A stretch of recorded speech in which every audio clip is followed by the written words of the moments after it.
And our last candidate tonight is Marianne Williamson, who'll come out and make her opening statement. Thank you.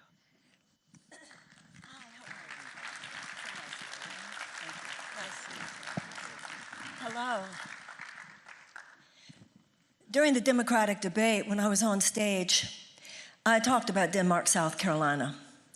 I talked about people telling me there about the contaminants in their water.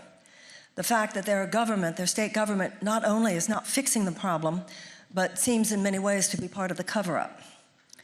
And I talked about Flint, Michigan. I talked about the water there. I talked about the fact that what happened in Flint would not have happened in Grosse Pointe. I talked about the fact that this is a dirty underbelly of American society, the racism, the prejudice against people of color, disadvantaged communities. And I did that on the debate stage for the same reason that I'm running for president, because I want to help America look in the mirror. Everything that we're talking about here today, I agree with probably 99.9% of all of the solutions that have been discussed here today. But none of this is really going to change if we only address symptoms. We have to address cause. We have to address the deeper, virulent strain of capitalism that has corrupted our government over the last 40 years. We have to discuss the fact that we have a corrupt economic system, an amoral economic system, a corporate aristocracy that has so corrupted our government and has so hijacked the value system of this country that if all we do is elect a Democrat who will have better policies, we will always be vulnerable because they'll be back in 2 years or they'll be back in 4 years. I want to be president because I want to help initiate an awakening of the American people. Martin Luther King Jr. said we need a qualitative change in our souls as well as a quantitative change in our circumstances. And when the American people wake up to that dark underbelly of American society, to know that the functioning of our government is not worthy of the decency of our people, to recognize that this shift from vital democracy to corporate aristocracy cannot just be fixed in incremental ways, then we will have a spiritual and a moral revolution in this country, and then, and only then, will equality and liberty and justice be back. Thank you very much.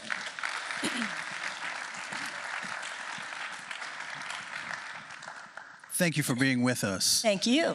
And sort of building on what you just shared at the end about our spirituality, our humanity, we have 500,000 people in our country who are homeless. Many of those are people of color, and we know that they are being impacted from climate change. They're being impacted in the sense that they are breathing more toxic air pollution than others. They often can't find clean water to drink. What would you do to address some of the homelessness that is tied to these environmental impacts? Well, first of all, I want to mention that out of that 500,000, 100 of those are children. We have 100,000 homeless children in the United States. We have 13 million hungry children in the United States. Remember, we have 93 million people in this country who live near poverty. And of course, we have higher poverty rates among people of color, even more among people, Native Americans, et cetera. It's interesting when we talk about it as a homelessness problem or even as a housing problem, because what's really happening is that it's a poverty problem. It is an economic injustice problem. So it's one of the reasons I'm running. It's very interesting, isn't it, that the same political establishment which we're asking to solve the homelessness problem, to solve the housing problem, caused the homelessness problem and caused the housing problem because of the fact that they become handmaidens to the corporate aristocracy, whereby for the last 40 years we have been engaged in a systematic transfer of wealth. It's what my mother would have called a theft, a major transfer of wealth in this country into the hands of 1% of our people, 1% now owning more than 90%. The wealth inequality that does not just speak to numbers, it speaks to deep human suffering. And this is what we need to address. And this will not be addressed just because you have a president who goes to Washington to fight for you. We have to remember the citizens of the United States are like the immune system. This situation, Donald Trump and all of the forces represented by the continuation of these injustices, they're like an opportunistic infection that would not have gotten a hold of us had there not been a weakened societal immune system. system. It is when we awaken to this, we awaken. It really on a certain level won't even matter what people in Washington do, because once we awaken enough, we will totally make sure that not only is the president fighting for you in Washington. I don't want to fight for you. I want to co-create with you, because what needs to be addressed in Washington also needs to be addressed in Columbia, and it also needs to be addressed in Denmark, and it also needs to be addressed in Spartanburg, and it also needs to be addressed in Flint, and it also needs to be addressed in Newark, and it also needs to be addressed only in a way it will be addressed when the American people have simply had enough.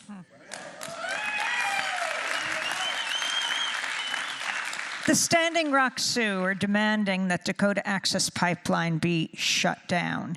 They're in court. They say a proper environmental impact statement wasn't done, among other things.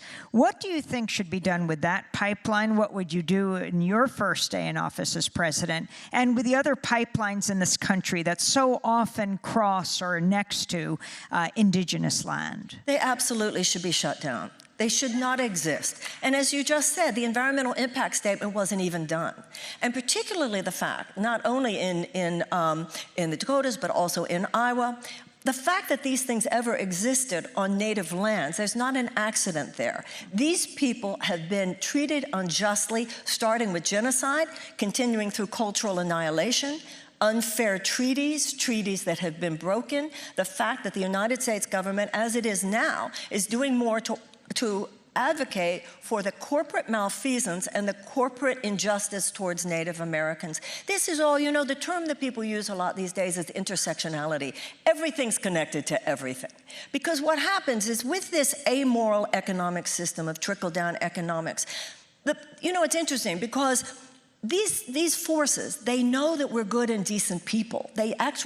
We are a good and decent people. The problem is not with the American people. So the way these forces operate is give people the standard of living that they want, and whatever suffering is a result, make sure it's on the other side of town or the other side of the world. And that's why you have these factories. That's why you have things like the pipelines, although you and others have brought the attention of the pipeline to the world, but if you hadn't. So this has to be recognized as the deep level of immorality, the deep level of corruption, which we must not take our eyes from even for a moment, and which we should never allow ourselves to believe will be fixed once we handle this environmental issue, or once we handle that issue with a pipeline. My father used to say, don't ever forget, little sister, the bastard's always at the door.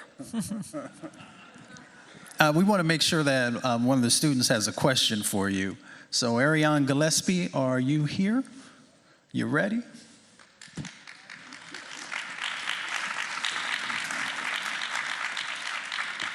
Good evening. Thank you all again for coming out here to South Carolina State University. And my name is Aaron Golson from Decatur, Georgia. I'm a graduate student here in the agricultural business. My question for you is, many youth come from environmental justice communities, attend HBCUs and minority serving institutions. What is your plan to better support the colleges to prepare the next generation of environmental justice champions?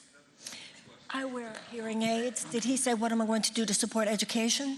HBC. What is your plan to better support these colleges to prepare the next generation for environmental justice champions? Did he say specifically historically black colleges? Did Yes. he say? Okay. One of the pillars of my campaign is a plan for reparations for slavery. Reparations for slavery, because whether you are a person or you're a nation, you can't have the future you want unless and until you're willing to clean up the past.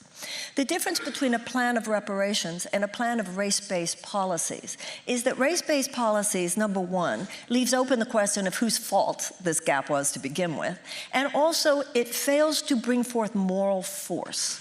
Moral force comes with reparations, a sense of an acknowledgement, an inherent mea culpa, a recognition of a wrong that was done, a debt that is owed, and the willingness on the part of people to pay it. Now, one of the plans of race-based policies is billions of dollars given to historically black colleges, which of course is important. But I feel that when you only have race-based policies, it's still white America saying, I messed with you and I'll tell you how I'm going to fix you. It's the same paternalism. Whereas with reparations, with my plan for reparations, black America will decide. Black, if I owe you money, I don't get to tell you how to spend it. And the stipulation on the part of the US government is that the money, the $500 billion that I had proposed to be dispersed over a period of 20 years, would be used for the purposes of economic and educational renewal.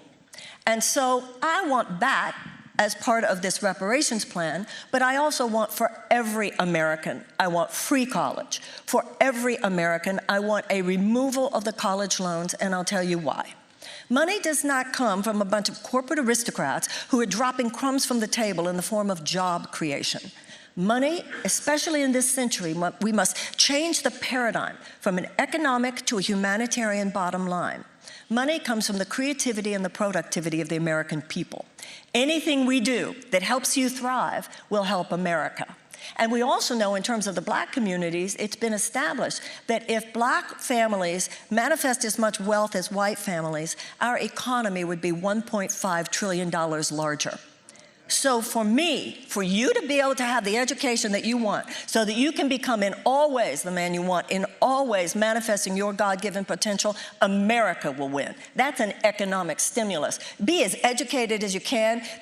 I want to remove your health care. I don't want you to have to worry about health care. I don't want you to have to worry about paying for college. I don't want you to have to worry about college loans. And the quid pro quo is you go be everything you can possibly be. As a man, as a father, as a lover, as a friend, as a husband, as a partner, as a creator, as a producer, America will be much better off. Thank you.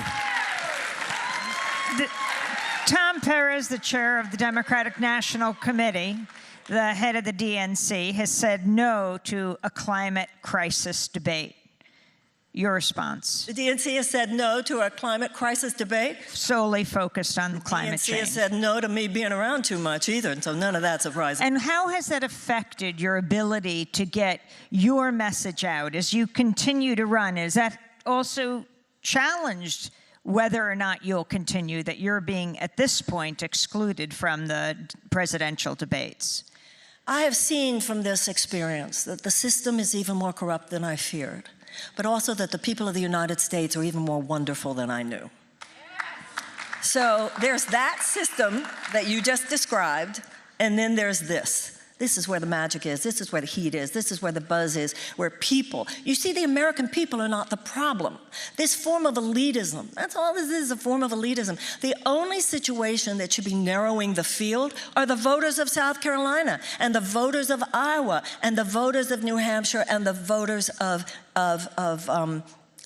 Nevada, Iowa, South Carolina, and New Hampshire. If I were to skulk away because the DNC basically said, you get out, go away, and don't raise a ruckus about it, they don't know who I am. And if the people of the United States and these primary states are deciding who to vote for, if you see me that scared off by the DNC, why would you ever think I have what it takes to take on Vladimir Putin? Thank you. Thank you. Thank you so much. Thank you. Thank you. What do you think is the most critical issue to take on when it comes to environmental justice and environmental racism? Well, the money in politics, obviously, it's the cancer underlying all the other cancers. So we're not going to be able to, given the current makeup of the Supreme Court, we're not going to be overturning Citizens United anytime soon. But just as Elizabeth, when she was here, talked about anti-corruption laws, one of the first things I would do is submit legislation. We can establish public funding for federal campaigns. This is the snake, this is the head of the snake that we actually must that we absolutely must bite off. But also as president, just as I did on the debate stage, I talked about Denmark, South Carolina, and I talked about Flint, because I knew that this was the kind of thing that would otherwise not be brought up. It's inconvenient to the political system. The reason anyone would vote for me for president is so that I would be an inconvenience to the political system. We need a fundamental pattern disruption of the political, social, and economic patterns that prevail within this country. What I'm doing already and why I'm in this race and why I'm standing in this race, we have 10 seconds. I'm letting the cat out of the bag, and as president, I would let it out even further. Well, I want to thank you so much, Marianne Williamson, 2020 presidential candidate. And that does it for the first ever Presidential Forum on Environmental Justice. Many thanks to my co-moderator, Mustafa Santiago Ali, to the National Black Caucus of State Legislators, and and to everyone here at South Carolina State University. I'm Amy Goodman. You can access and share the entire forum at democracynow.org. Share it with your friends. Thank you so much for joining us right now with Mustafa Santiago Ali. This has been a joy to be a part of this presentation, and it shouldn't have been the first ever presidential debate or forum on environmental justice. Let's do it again. Thanks so much. Thank you.